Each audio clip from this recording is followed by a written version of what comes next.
And we move from this happy moment here, from Bingley and Jane's engagement. And then Lady Catherine comes out of nowhere, right? And she comes in like she always Yes. does to throw her weight around. And Right. I start us off here and tell us what, and just in general, well, tell us why she came like a hurricane. She just came in and started spouting off her opinions and her point of view to Elizabeth. What was her purpose here? Well, she came to warn Elizabeth that she had heard that maybe Elizabeth was going to make a match with Mr. Darcy, and how dare you? You have no business in our family, and we will never accept you. And you kind of have to wonder how she thought Elizabeth was going to react to that. But I mean, so much about this scene is pretty funny, just because Lady Catherine's manners are just so bad. I mean, she's so incredibly rude. She's full of herself and thinking she's very high class, but she lacks just at the most basic level the good manners of how to treat other people well. So she comes in, she thinks she can tell everybody else what to do, and Elizabeth makes the point, well, I'm not a member of your family, you're not closely connected to me, you don't have any business getting involved in my personal affairs. It's just not your business, is it? I love the way Elizabeth I mean, stands up to her. yeah, I do too. You might, at some points, I feel like, well, maybe she should be a little more respectful towards Lady Catherine because this is an older person. This is, there's no need to be quite as sharp as she is, but you like to read it. You like her. She's saying it. It's satisfying that, she sort of gets the better of Lady Catherine without being cruel. She says it like it is. And I think that's why you like it, because what she's saying is true. She's not saying, you're an ugly old hag and no one likes you. She doesn't say cruel things. She's just saying the truth. She's standing her ground. This is probably a case where she's doing what she should do, and I would probably back down a little. This is a little something for me to learn. Well, let's talk about this conversation here. The way it starts off, the way most of these conversations, these situations in life start off here. Very rarely do these confrontations start off with a bang. Sometimes they do. But Lady Catherine comes in and she starts making all these passive aggressive comments. She doesn't just get right up in Elizabeth's face. She starts with and I can't stand passive aggressive comments. Just let's be frank in our conversation. And she comes in and she's like, well, that lady is your mother, I suppose. And that, I suppose, is one of your sisters. That, like that thing over there. That's not a person. That is one of your sisters. And that lady is your mother. And you have a very small park here. This must be a most inconvenient sitting room, for the evening. In the summer, the windows are full west. She starts really trying to talk down to them. And, she starts off that way. And I got to give Elizabeth credit here. I can't stand stuff like that. I mean, no, I would have probably called that out. I would, try to be like Elizabeth. I wouldn't have, you dirty old hag or something like that. But right. I would have called her out. But give Elizabeth credit. All the while, she's acting with great civility here. Probably much more than I would have been capable of here with Lady Catherine. And she offered Lady Catherine some refreshment. She's in their house. She's being very polite. But Lady Catherine very resolutely and not very politely declined eating anything. And then to speak, I would never eat your food. I would never eat here. This is so below me. I would never eat. I couldn't touch a thing here. And then she asks to speak privately with Elizabeth. So she got past the little niceties there, the introduction, said, I want to talk to you in private. And I like what Elizabeth did there. They sat in silence there for a little while because Elizabeth was determined to make no effort for conversation with a woman who was now more than usually insolent and disagreeable. So Lady Catherine is usually insolent and disagreeable. Well, now she's taken that up a notch. And Elizabeth was bound to make no effort in the conversation. So I guess she was just going to sit there and wait for her to talk. And that's awkward. Silence in a situation like that can be very awkward. But Elizabeth, she's being very self-controlled here. She's not backing down, but she's like, I'm going to let you start this off. I'm not going to say anything. I'm going to let you start it off. And one thing that Lady Catherine, she presumes that the reason for her visit is self-evident. I mean, as if Elizabeth should be aware of the sin which prompted this visit. You know, you should know why I'm here, and you know what you've done, and that sort of thing. And Elizabeth, I mean, she really has no idea what Lady Catherine's talking about. And then she very politely says, I have not been able to account for the honor of seeing you here.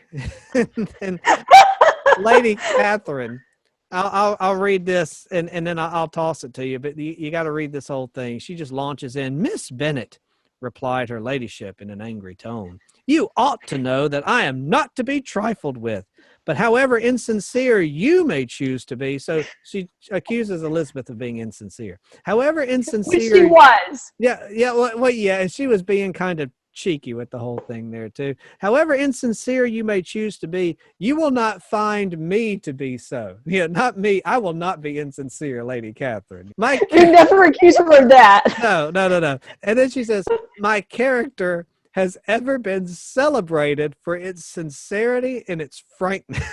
You know, we celebrate Lady Catherine for her sincerity and her frankness. And in a cause of such moment as this, I shall certainly not depart from it.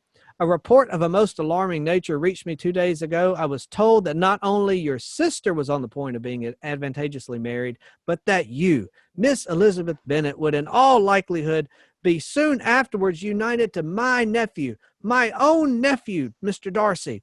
Though I know it must be a scandalous falsehood, though I would not injure him so much as to suppose the truth of it possible, I instantly resolved on setting off for this place that I may make my sentiments known to you. And Lady Catherine basically says, tell me this is not true, right? Well, I love Elizabeth's really quick response to that, which is, you're coming so far, will be more likely to confirm it.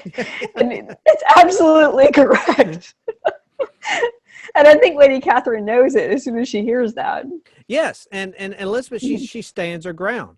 This lady she comes in with these little passive-aggressive little knives, you know, these little daggers, and Elizabeth kind of lets that go. And then she just jumps right into it here. And Lady Catherine always manages to compliment herself in stuff like this too. Yeah, but she compliments herself and she just jumps right in Elizabeth's face. And Elizabeth does not back down. And she confesses, the truth, to be ignorant of Darcy's intentions here. And she says, yes. I don't pretend to possess equal frankness with your ladyship. You may ask questions which I shall choose not to answer. And Lady Catherine's just kind of flabbergasted. I know she's not used to having people stand up to her like this. Definitely not. She's used to people like Mr. Collins, who just fawn all over her and just dote all over her, you know, and Elizabeth's not doing that. And that just kind of throws her for a loop. But it also just throws gasoline on the fire there too, because she wants Elizabeth to back down and Elizabeth says, no, I'm not doing it. Well, I think Lady Catherine deliberately surrounds herself with those kind of people. And then Elizabeth has come into her life and Elizabeth just says exactly how it is and doesn't share information she doesn't feel like she's obligated to share, which is pretty much anything. And yeah, Lady Catherine wants to control other people, and she has no right to control Elizabeth. It would be unjust for Elizabeth to allow her to control her. But Lady Catherine feels it as a huge insult that she won't do what she wants her to do. She's one of these people who is always thinking about the hierarchy in the room. She wants to be the top person in the room. She makes all these little remarks to try to assert that she's above other people. And Elizabeth can't be made to feel lesser than Lady Catherine. And I think Lady Catherine knows that in so many ways. I mean, it's not just this one issue of she's not going to promise her that she won't marry Mr. Darcy, but at no point has Elizabeth ever just given in to Lady Catherine. Lady Catherine is wanting that deference, and Elizabeth will give her the respect that is due to her, but she's not going to give her more than what's due to her. Yeah, and she tells Elizabeth, she says, I won't stand for this. I insist on being satisfied. You know, I want my way, and I insist that you give me my way. And then she asks if Darcy's made her an offer of marriage. Then she says this about Elizabeth. Now she starts to get kind of, I don't know, some of this just kind of borders on, it's all rude, but there's rude, then there's kind of Oh yeah. there's nasty, and some of this, she's kind of almost putting her toe into the nasty category there. She says, your arts and allurements may, in a moment of infatuation, have made him forget what he owes to himself and to all his family. You may have drawn him in.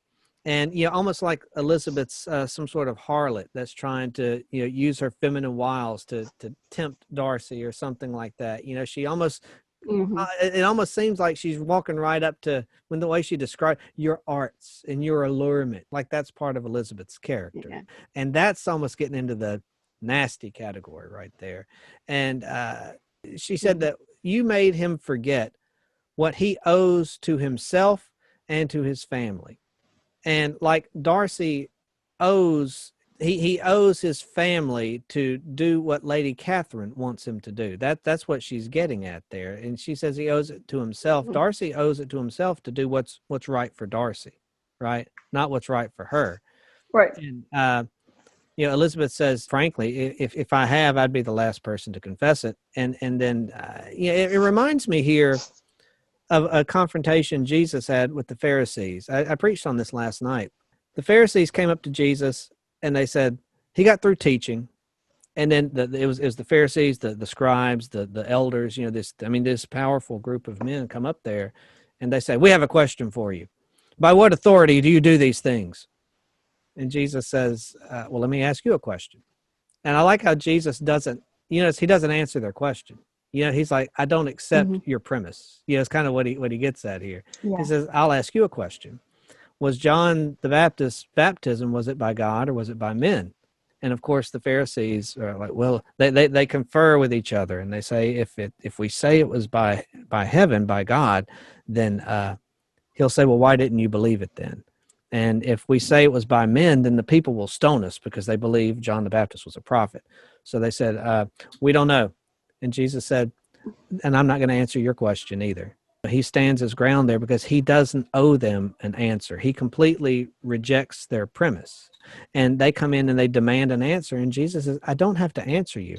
And just to tie a bow on that, because he already answered it once before. When he healed the man, they lowered him through the ceiling there, and Jesus healed his legs. I mean, he forgave him of his sins and healed his legs. And he said, to show you that the Son of Man has authority to forgive sins, walk, take up your mat and walk. And so he tells them, I have authority to forgive sins and to heal. And so he already answered their question once, but I just really like how Jesus refused to accept their premise. And Elizabeth's kind of doing the same thing here. She's like, you come in and you're trying to bully me, but I don't have to answer your question. I don't have to act the way you want me to act. And that takes a lot of strength of character in a moment of pressure to stand up like that. Well, that's right. And I think it's easy to feel like we need to do for people what they want. We need to give people what they expect, but that's not always what's just. And a lot of times, like giving into a bully, you're not doing that person any favors. You're not showing love to that person because you're cooperating with them continuing to be a bad person. I mean, and you're not doing the right thing. You feel like, well, by being soft and compliant, that's good. And you're not doing the right thing. Sometimes the just thing for someone is to tell them the truth. Yeah, instead of telling them what they want to hear. Right, yeah. Or else you're enabling bad behavior. And then you become a part of that. And then they have this back and forth, Lady Catherine and Elizabeth. Lady Catherine says, Miss Bennet, do you know who I am? And what kind of stupid question is that? Of course I know who you are. Yeah. Right. I have not been accustomed to such language as this. I am almost certain I am almost the nearest relation he has in the world and am entitled to know all his dearest concerns. And Elizabeth says, but you are not entitled to know mine, nor will such behavior as this ever induce me to be explicit. It said, you may feel entitled to know what's going on with Darcy, but you are entitled to nothing from me. And I will not, as long as you keep acting like this, I will not give you the answers or the explanation that you want because I don't owe it to you. You're not earning my respect here. And Elizabeth, I mean, I thought that was just kind of a perfect comeback, because she tries to do that. Do you know who I am? I'm superior to you. You exist to benefit me. You exist to satisfy me, and you will give me what I want. And Elizabeth says, I don't owe you a thing. You may feel entitled to Darcy, but not here. That's not going to work here, lady. And Lady Catherine tells Liz, Darcy's promised to her daughter and that they had been promised to each other since infancy. They have been engaged in a matter of speaking or something like that. And the parents, they declared it to be so, like they're making up their children's mind for them. It reminds me of something Mrs. Bennet said when Elizabeth turned down Mr. Colin's proposal. And she told Mrs. Bennet, told Mr. Bennet, go speak to Elizabeth and make her accept Colin's proposal. Like, make her do it. The parents trying to tell the daughter to make her do something. And that's what Lady Catherine's doing here. They have been promised to each other.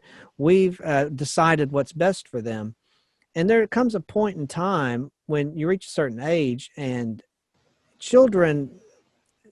parents can't make their children do certain things at a certain age, right? I mean, right. And obviously not when they're children. I have to make my son clean his room. I have to make him do that. But when he gets older, it's not healthy for me to tell him who he needs to marry or to make his life decisions for him. And that's what these people are trying to do here. And Elizabeth is not having any of it. Yeah, I mean, there are certain decisions you can't possibly make on behalf of another person. And I think who to marry is probably one of the most basic ones. I mean, marriage, to be a valid marriage, it's got to be consented to by the people entering into it. It can't be, it can't be decided and forced from the outside. Like you said, there's things that children owe to their parents. Like a child living in your house owes it to you to clean his room when he's told to do that. And even as an adult, there are things that we owe to our parents. There's respect that we owe to them. But there's also, if we had parents, which of course we don't, but if we had parents who were trying to tell us things that they don't have a right to tell us what to do, like who to marry, we don't owe that to them in justice to give in on those kind of points, because no one has that right to have that authority over anybody else. And Elizabeth recognized that. And Darcy recognizes that too. That's one thing I like about him, that he doesn't insult his aunt when he's discussing all this later. He doesn't go out of his way to say bad things about her, but he understands what isn't due to her. That he owes her respect as his aunt, but he doesn't owe deference to her opinions or, he's got to treat her well, but he doesn't need to do what she says at all. I don't think he thinks that she has the right to be involved in his personal life. Lady Catherine acts as if her word carries absolute authority over others, that other people exist to please her and that they are her toys and she can move them and do with them as she pleases. And that's just an awful attitude. And I'm glad Lizzie stood up to her here and was able to put her in her place without being rude or obnoxious or nasty about it. I thought she did a really good job of showing how you can stand your ground without being disrespectful. And I was having a conversation with somebody about this very thing today, not about Pride and Prejudice, but about that very topic. You can stand up to somebody that's an authority over you and stand up like at work, for instance. Stand up for yourself and make your case without being disrespectful and without being insubordinate, but at the same time standing your ground. And that's something that everybody has to learn how to do, because if you don't make your case and you just defer, you'll be a doormat and you'll be treated like a doormat. But if you just blow up and act obnoxious and rude, you'll get fired too. So it's a balance between standing up for yourself but doing so respectfully, and it can be done. It just takes self-control and it takes thought. And so I think Lizzie is an excellent example of how to do that here. And she's not trying to hurt her. She doesn't say anything for the purpose of wounding Lady Catherine. She's just speaking the truth. Right. That's exactly right. And that's how you can do that and still walk away from a situation like this with your integrity intact. It's so important to keep your integrity intact in every situation. And you may feel like you want to call this person names. You may even want to punch this person in the face or whatever, but you can't just do what you feel like doing all the time. You can put her in her place. You can stand your ground, but you can do so while still acting like a civilized human being. And that is an art form, and it's very hard to do because in situations like this, some people just want to kind of wither and crawl into the fetal position and just wish for it to be over. And then some people want to hulk out and just smash and destroy in anger. And neither one of those two things are going to get you far in life at all. You've got to find that balance between being respectful and even deferential to a point if it's like your boss at work or something like that. And but also standing your ground. And Elizabeth does a good job of that here.